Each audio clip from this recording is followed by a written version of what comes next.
Well, good afternoon to you. It is 4:06 now. News Talk 105.9 WMAL, where we're making sense of the news. Coming up this hour, we will be joined by Ilya Shapiro from the Manhattan Institute to get his reaction to what is happening at college campuses all across the country, including right here in our area, where you have all sorts of students, professors, people who are on these campuses cheering on terrorism, Hamas.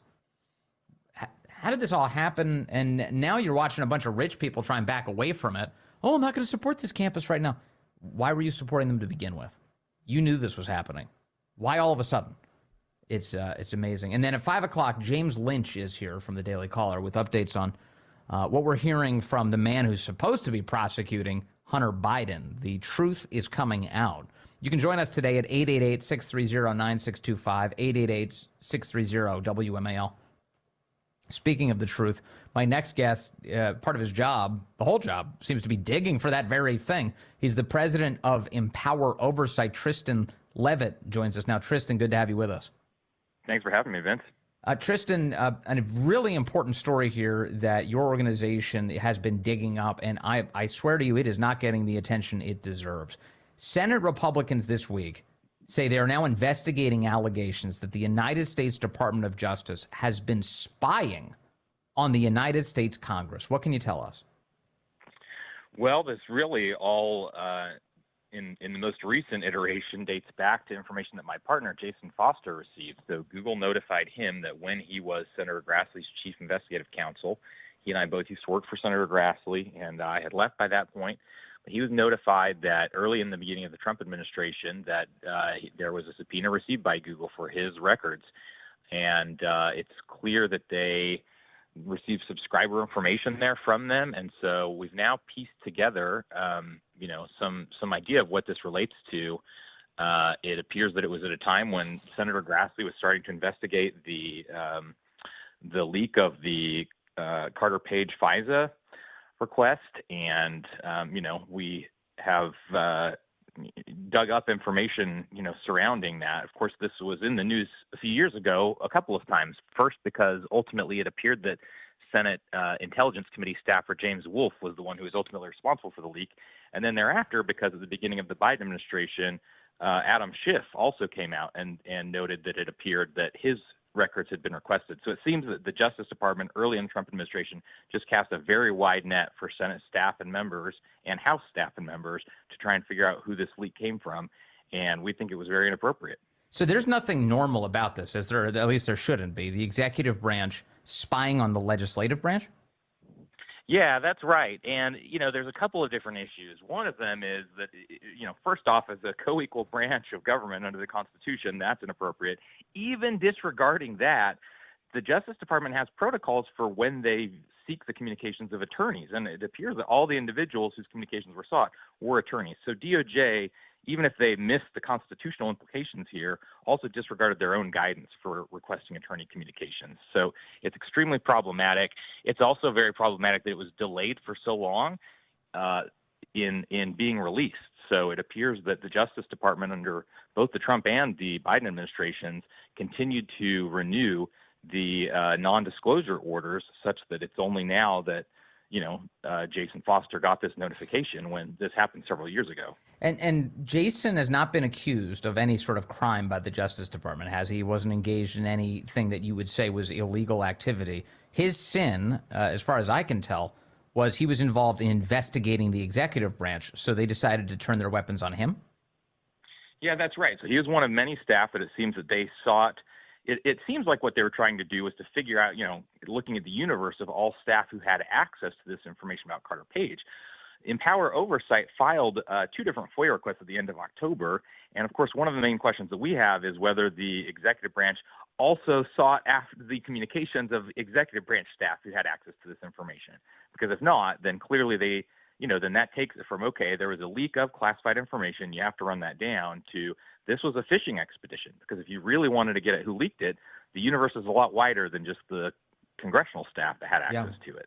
This reminds me in many ways of the CIA spying on the United States Senate a number of years back, because the Senate was conducting an investigation of the CIA, specifically as it related to, I believe it was torture at the time, And in return, the CIA started spying on the Senate, and then John Brennan lied about it and said that that wasn't happening, and then eventually would have to eat his words and then sort of arrogantly defend it anyway. This happens from time to time, doesn't it?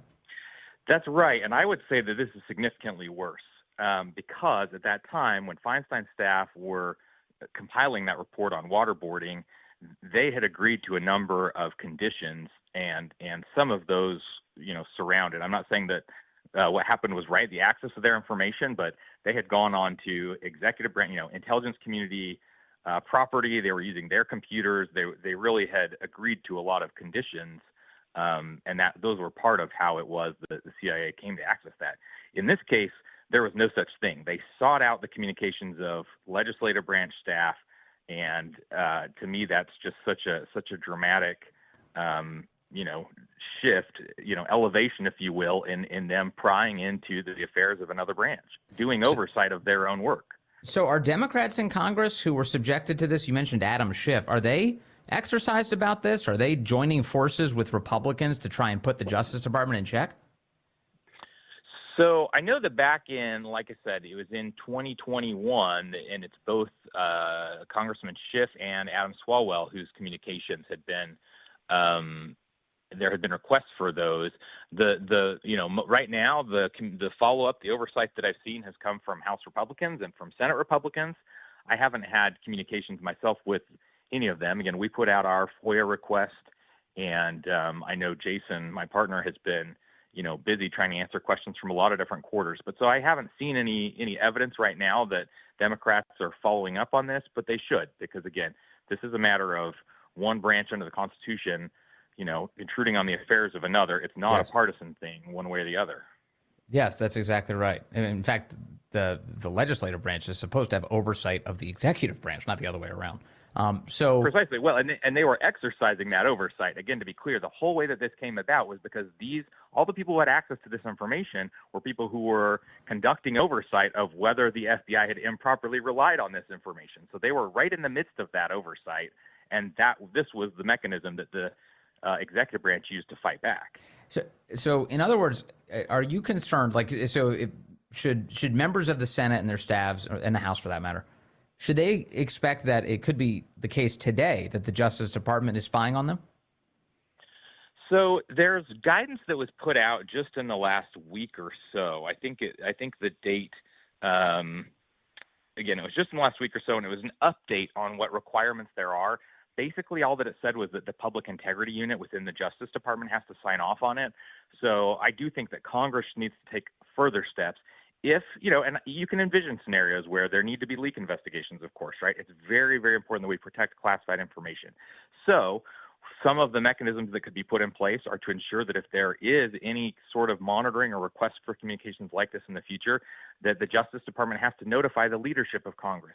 There's steps like that you could take to make sure that there's proper respect for a co-equal branch. So there are these minor changes, but I do still think that Congress still needs to worry about this kind of thing unless they make some legislative requirements for it.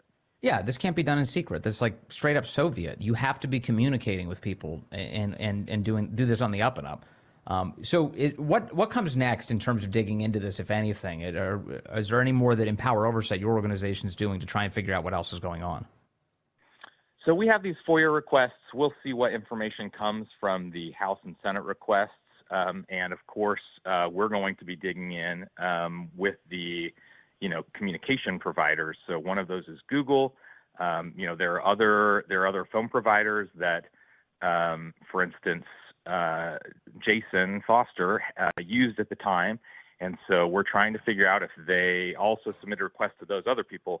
Google seems to have a somewhat forward-leaning policy of notifying, its subscribers. And so we're trying to figure out if there are other communications entities that may have had records requests for him that haven't yet notified him about that. So we'll keep at it. Go ahead. And did Google disclose his records or no? Well, it's subscriber information, right? So it's not the communications themselves, such as his emails or the content of phone calls. It's information. It's like call logs, who he called, other things like that. What yes. the MAC IDs of the devices that he accessed things from. So that's different from the substance of the communications. But again, no one has any business knowing when Jason Foster calls Senator Grassley to update him on an issue. But sorry, just to make it clear, did Google disclose that metadata, that the information about his phone calls? Yes. Okay, so just Google, not the substance or the substance of emails or phone calls, but all of that other metadata they did disclose. Got it. All right. Well, I'd like to see some evidence. Sometimes these big tech companies will fight back against some of this. Other times they just seem to roll over and give away this private information. It looks like that's what happened here. With that said, unless you have something else to add, thank you very much. I really appreciate it, Tristan. Yeah, my pleasure. Thanks so much for having me, Vince. Good to talk to you. Yeah, as always. So that's the latest on that story. And like I said, this comes up from time to time. We have a federal government, an executive branch, who apparently very casually decides that it's going to spy on the legislative branch, the people's house, whenever it feels like it. In fact, here's if I go back to 2014, this is the report from NBC News at the time when John Brennan and company were spying on the Senate. Remember, he lied about this. Tonight, at least one U.S. senator is calling for the CIA director to resign after the agency admitted today to spying not on a foreign government, but on our own Congress, improperly finding their way into U.S. Senate computers during an investigation into the CIA's interrogation techniques after 9/11. We get details tonight from NBC's Andrea Mitchell. For months, the CIA has denied spying on the Senate, hacking into computers, spying on Senate investigators looking into alleged CIA torture of prisoners after 9/11. The CIA director was emphatic in March. This was Obama, by the way, 2014. The CIA went into their computers and took documents out and were attempting to block their own investigation. The facts will come out, but let me assure you that CIA in no way was spying on the SSCI or the Senate. At issue a suspected CIA cover-up of waterboarding and other harsh interrogation techniques during the Bush years. The Senate Intelligence Chair demanded answers. I have grave concerns that the CIA's search may well have violated the separation of powers principles embodied in the United States Constitution. Today, the CIA's own watchdog, the Inspector General, said Brennan was wrong. 5 agency employees, including 2 attorneys, improperly accessed the computers, launching a keyword search of all and a review of some of the emails of Democratic staff members. Who authorized the search? We need to know why they thought it was legal, and we need to know how that person is going to be held accountable. Other senators are demanding that the CIA director, John Brennan, one of the president's closest advisors, be fired. This is that 5-year-long torture investigation is about to be released any day now. Brian? Andrea Mitchell in our D.C. newsroom tonight. Andrea, thanks. Yeah, that was NBC's report. Whatever happened to John Brennan, by the way? Oh, that's right. He went on to work for NBC. It's unbelievable. I mean, it's not that unbelievable, but that's true. That really happened. He's the burning bush of intelligence information now. Any national security issue you have, let's turn to NBC contributor John Brennan. When has he ever lied to us? It's 4:20 now. We've got some craziness happening, as you know, at college campuses across the country, including right here in our own area, the University of Maryland. In some video that's been posted, let's see, it was posted today. You have students chanting for an intifada revolution. Again, this is all about destroying Israel, genociding the Jews. Listen to this. There is only one solution! There is only one solution! Intifada revolution! Intifada revolution! So that's happening at the University of Maryland. Meanwhile, written on the ground, right next to a chalk outline that says Palestinian liberation is yet another chalk outline that says Holocaust 2.0. Can they be any more crystal clear about their goals? And I love all this equivocate. It's like, well, you got to listen closely because it doesn't exactly mean. What are you talking? Holocaust 2.0? What is that supposed to mean? Come on. It's nuts. I see something here from the, it looks like somebody from the Anti-Defamation League. Jonathan Allen is his name. He's in government relations. He tweets about this today. He said, this university has the 4th largest Jewish student population in the country. Did you know that? The University of Maryland, 4th largest Jewish student population. 20% of the campus, over 6,000 students. And they're screaming for Intifada revolution and writing that it's time for Holocaust 2.0. Our own Corey Ganamore on Twitter today expressed, I think, a very smart sentiment, as he so often does. He said, remember when a garage door pull at Bubba Wallace's garage was a national news story for weeks? Because somebody thought it was a noose? A pull. You grab the rope to pull the garage up and down. Now there are writings unequivocally calling for Jewish genocide on college campuses, and our media doesn't bat an eye. Nobody's making noise about this, any meaningful noise. They're not getting all exercised, going haywire, spending hour after hour talking about it, litigating it, dispatching the FBI. Remember this? They sent FBI investigators down to investigate the garage pull. What is going on here? Is it a hate crime? No action like that on college campuses. The FBI not being dispatched. Have you noticed? I have. Ilya Shapiro is going to join us just moments from now.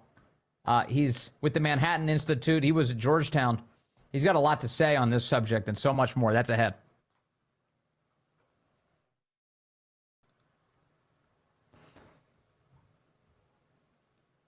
Good afternoon to you. 436 here, News Talk 105.9 WMAL, where we're making sense of the news. Coming up today on the program, joining us from the Daily Caller will be James Lynch at 5 o'clock. We'll find out the latest information on the quite obvious DOJ effort to cover up for the Biden family. We're learning more and more on that subject. You can join us at 888-630-9625, 888-630-WMAL. Here's the latest out of Harvard.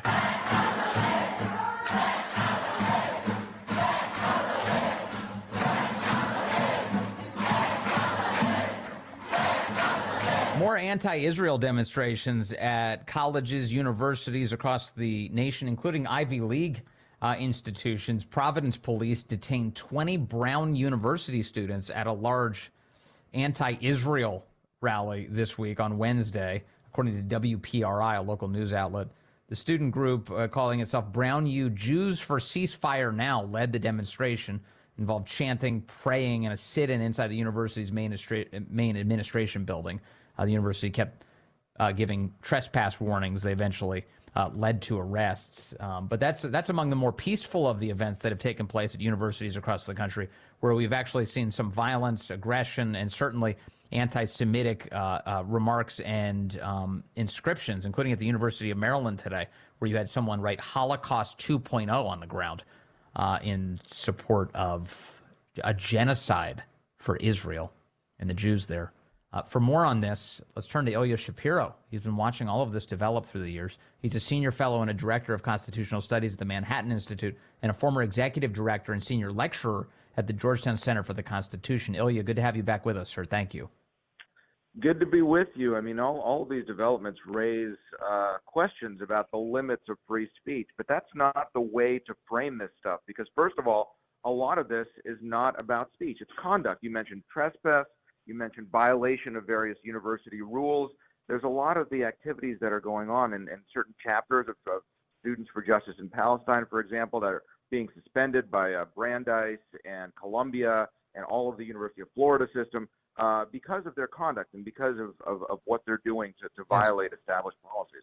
Yeah, people are entitled to be morons. They can be. That's within their free speech rights. But we don't have to pay for it. I mean, this idea that tax dollars should be flowing to organizations that advocate for genocide of Jews is insane to me. Well, that's a slightly separate question. So, beyond violating rules about where you can demonstrate that you can't disrupt classes and programs and intimidate and harass other students, things like that. But beyond that, what DeSantis in his order a couple of weeks ago said, the chancellor of the Florida higher ed system, was that they were providing material support to terrorism. And the Supreme Court said in a case 12 years ago that material support doesn't have to be something to do with violence. It can be cash, it can be legal advice or other material support. This could be litigated in future. But if in effect the Students for Justice in Palestine national organization is coordinating with Hamas or other terrorist organizations and they're implementing this plan campus by campus, then that under existing precedent, support shutting down those chapters. And as you said, not having taxpayer support. Yeah, I don't want to support that. I'd much rather give my money to other much more productive causes. And I should clarify, that doesn't mean that those students who are members of those chapters are then shut up. No, they can still demonstrate and have T-shirts and wear placards or whatever. It's just the organizations are disestablished, and that's an important and subtle point. It goes to funding. It goes to university support otherwise for these organizations. We've seen these Ivy League schools be very slow to condemn what's happening on their campuses. Harvard's president, Claudine Gay, just released a statement yesterday. This is after weeks of this nonsense, and saying the past few weeks have been marked by pain and fear for many of us. Harvard rejects all forms of hate, and we are committed to addressing them. Our community must understand that phrases such as "from the river to the sea" bear specific historical meanings that to a great many people imply the eradication of Jews from Israel. Why has it taken so long for these types of statements to come out?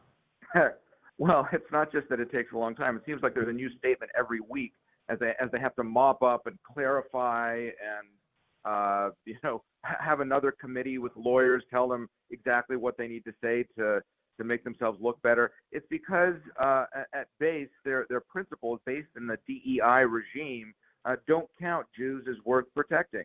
And so they're kind of at a loss of what the right thing to do is, of the proper words to say, whereas on October 6th, you could be investigated and suspended as a student or faculty member for using the wrong pronoun. Here, celebrations of the beheading of babies and gang rape and other atrocities, they're sort of wringing their hands on what exactly they're supposed to do. And thus far, the best statement I've seen from any university, and again, Harvard's president, I think, is up to like 4 statements at this point. Penn's president seems to do even more statements because under fire from alumni and whatnot. But Ben Sasse, who's the president of the University of Florida, I think on day 3 or 4, issued a statement. It was clearly heartfelt. It was clearly written by him, not by committee, and that remains the best statement by any university president I've seen. Yeah, he reacted with aggression and moral clarity, which was good. One of the other pieces here is that the reason these universities seem to keep releasing these statements is because they're losing some of their biggest donors. You're watching as very rich people have said, I'm no longer going to support this institution, including if it's my alma mater. I'm done. I'm sickened by what I see. And I think that's great. I like to see that some of these guys are pulling their money away. But it does seem strange to me that the guys who were funding these institutions didn't see all of this coming. And they're the ones who've been underwriting all of this for years. These campuses have become, very radical as they were receiving all of this money from these rich guys. We're seeing the scales fall from the eyes of a lot of people. A lot of, mostly these donors are sort of on the center left. They're kind of moderate Democrats. They're, these excesses that we hear about. Yeah, I'm sure that some of it's going too far, but kids, it's kids. Students will be students. Who cares? And now the chickens are coming home to roost with all of this illiberal nonsense of the postmodern ideology of DEI and critical theory and all of these weird things that have escaped the sociology lab to infect the structures and bureaucracies of our supposedly most prestigious institutions. And a lot of people are now belatedly donors, trustees, and so forth, seeing the rot at the heart of academia. Yes, and what they unfortunately were supporting all along.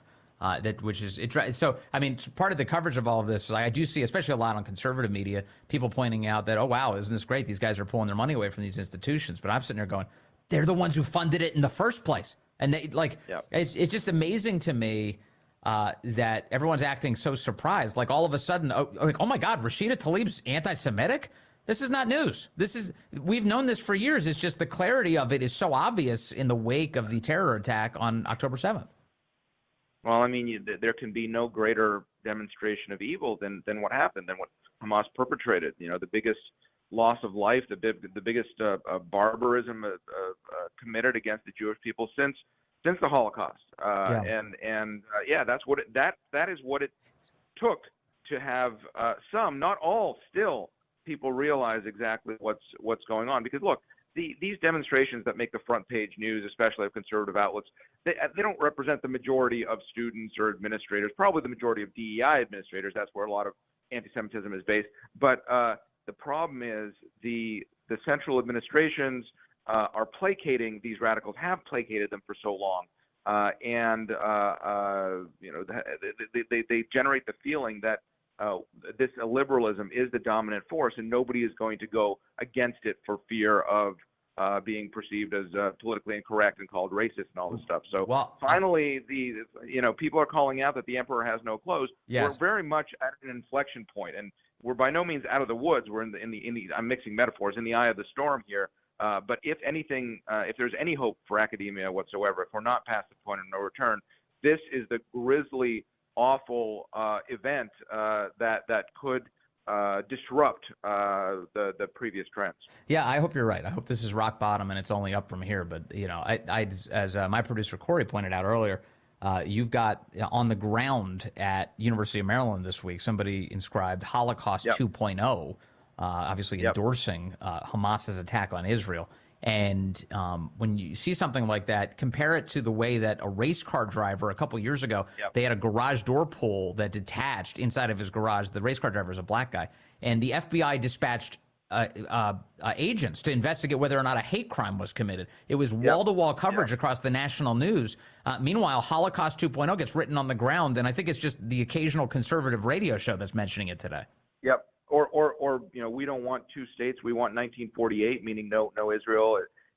All of the sophistry that we had about how, oh no, we're not anti-Semitic, we're just anti-Zionist, or we just don't like Benjamin Netanyahu's right-wing government. I mean, this is all nonsense. It's the oldest bigotry in the world. The Jew hatred that is just rearing its ugliest of heads. And when people tell you what they are, you have to believe them. That's for sure. So are you optimistic about what comes next? I know this is a very rough moment to watch all of this and experience it. But you do think that this is true, as you put it, an inflection point. I don't know. I think as a matter of public policy, we're seeing, John Fetterman, senator from Pennsylvania, showing bravery. We're seeing Hillary Clinton on The View and at Columbia. I mean, all of these kind of Democrats are going against their radical progressive wing, which seem to have swallowed everything. And so they're having a big battle about it. And similarly, state legislatures with respect to public schools, I'm sure are going to tighten things up even further and, rein in spending and further movement to defund DEI structures and so forth. At private schools, I don't know. I mean, it's all of these exogenous, what I call exogenous shocks, meaning from external pressure. Employers, a bunch of law firms wrote a letter saying we're not going to hire people who are for this stuff. The Fortune 500 CEOs. Academia may well be made to reform itself through these external forces, or institutions that refuse to go along. They'll simply die.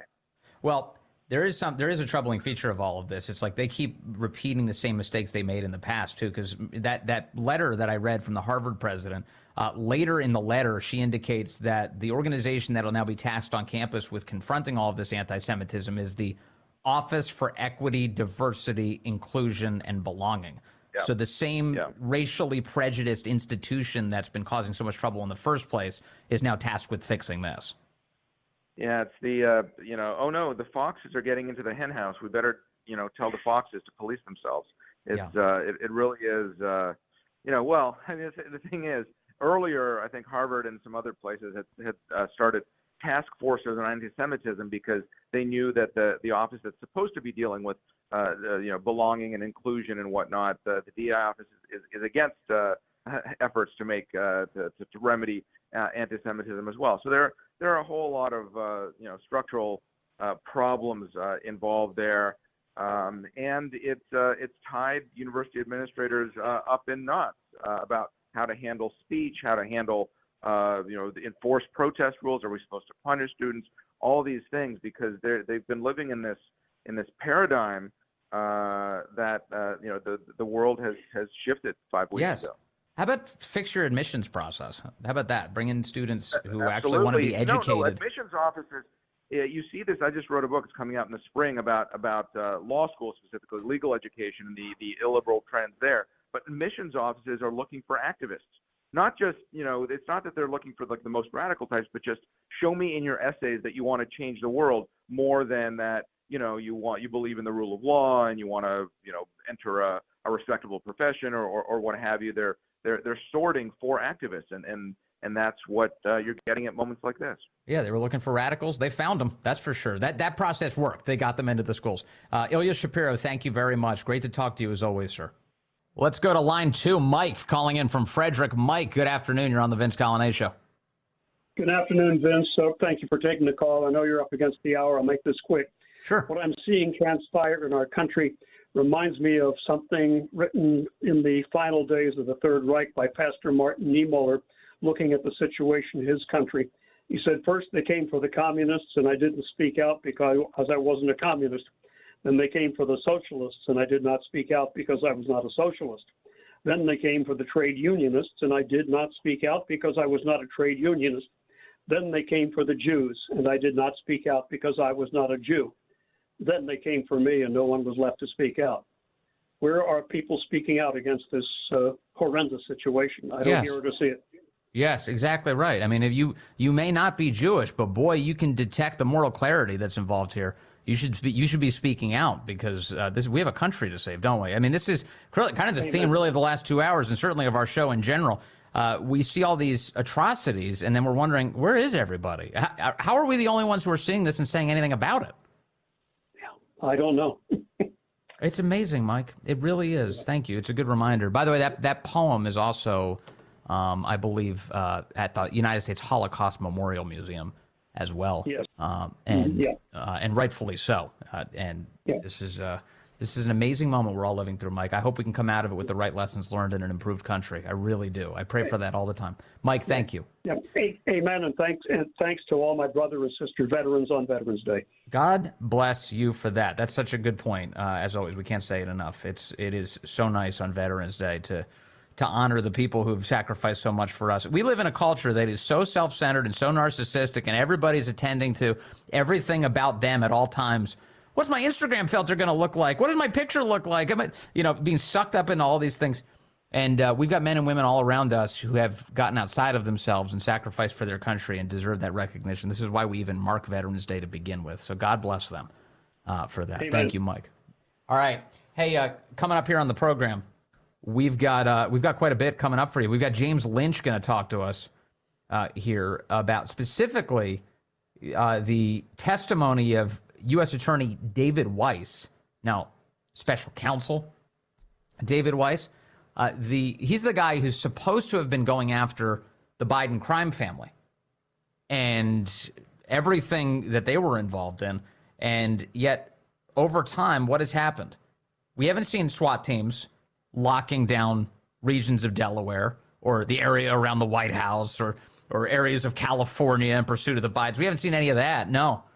Instead, we've seen all of these statutes of limitations on Biden family crimes continue to lapse as the Justice Department continues to dither around whether or not we're actually going to charge this guy and should we go after him for this. And maybe I'll request special attorney status. Maybe I'll request special counsel status. Maybe somebody's going to give it to me. I don't know. Maybe we'll just do a sweetheart deal with Hunter Biden. We'll put it in court and then the judge will call it out and then we'll come back and we'll say, well, I don't know about this. And then you've got all these these IRS whistleblowers who come out of the woodwork and they're saying, guys, this is a scam. I've never seen anything like this in my life. I've been investigating my entire career, all sorts of tax crimes. I have never once seen the treatment that Hunter Biden and company have received. And so now that brings us to this week where you have David Weiss testifying behind closed doors to Congress. And they're asking all sorts of questions. Wait a second. Explain slowly so I can understand in detail what exactly you're doing with this investigation.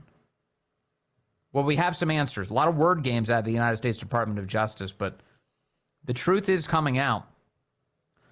And coming up next, James Lynch, a great investigative reporter with an encyclopedic mind who's been covering all of this, will detail what Congress learned this week from good old special counsel David Weiss. Remember, the man who was put in that job by a couple of Democrat senators in Delaware. Everybody blames Trump. Trump appointed.